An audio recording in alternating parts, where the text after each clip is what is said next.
Dans Matthieu 17, du verset 1 à 5, que le jour où Jésus fut transfiguré sur une haute montagne et que Moïse et Élie lui apparurent, s'entretenant avec lui sur sa mort à venir à Jérusalem, comme c'est évoqué dans Luc 9, il est dit qu'à un moment, une nuée lumineuse que Pierre appelle dans 2 Pierre 1, du verset 17 à 18, la gloire magnifique, cette nuée lumineuse vint les couvrir et une voix se fit entendre aux trois disciples présents, Pierre, Jacques et Jean, en leur disant, celui-ci est mon fils bien-aimé en qui j'ai mis toute mon affection, écoutez-le.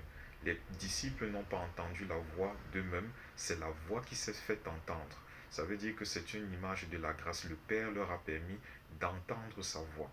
Et avant qu'il leur ordonne d'écouter son Fils, comme il a dit, écoutez-le, il leur a d'abord montré son Fils revêtu de sa gloire. Et quand il dit celui-ci, vous voyez un peu, c'est une façon de leur montrer le Fils revêtu de la gloire du Père. Et le Père était en train d'enseigner ici aux disciples et à travers eux, chacun d'entre nous, que si nous voulons écouter la voix du Fils, il faut d'abord que nous le contemplions revêtu de la gloire du Père. Et nous contemplions le Seigneur en plongeant le regard de notre cœur dans la parole de Dieu, au travers de la méditation, en nous laissant imprégner de cette parole de Dieu, en nous immergeant dans cette parole de Dieu, au travers de la méditation de la parole de Dieu. Et c'est là que sous l'action du Saint-Esprit, il y a la transformation, il y a le renouvellement dans la connaissance du Dieu que nous servons, selon Colossiens 3 au verset 10 et selon 2 Corinthiens 3 au verset 18. Car quand nous méditons la parole de Dieu, en fait, le Père nous fait connaître le Fils comme il veut qu'on le connaisse, selon Luc 10 au verset 22 et Matthieu 11 au verset 27. Vous voyez un peu. Et cette nuée lumineuse-là, en fait, qui est une image de la parole de Dieu, selon le psaume 119 au verset 105, qui dit ta parole est une lampe à mes pieds et une lumière sur mon sentier, montre que la lumière est là pour nous montrer la voie à suivre.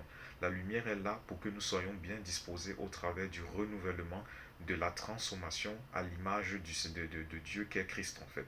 Vous voyez un peu.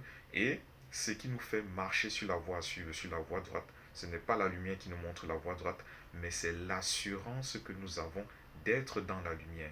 Et cette assurance-là, selon Hébreux 11 au verset 1 et Hébreux 4 au verset 16, c'est la foi. Vous voyez un peu. C'est pour cela que quand nous sommes imprégnés de la parole de Dieu, en plongeant nos regards au travers de la méditation, c'est là que le Père nous fait connaître le Fils tel qu'il veut qu'on le connaisse. Et c'est là que nous pouvons écouter la voix du Fils. Et c'est de la voix du Fils qu'est générée, que vient la foi dans notre cœur, afin que nous marchions conformément à sa volonté. Donc c'est important que nous demeurons toujours, chaque jour, avec ce plaisir que nous devons avoir dans la parole de Dieu à méditer, afin de faire la volonté du Seigneur. Fidèlement en Christ, je vous salue.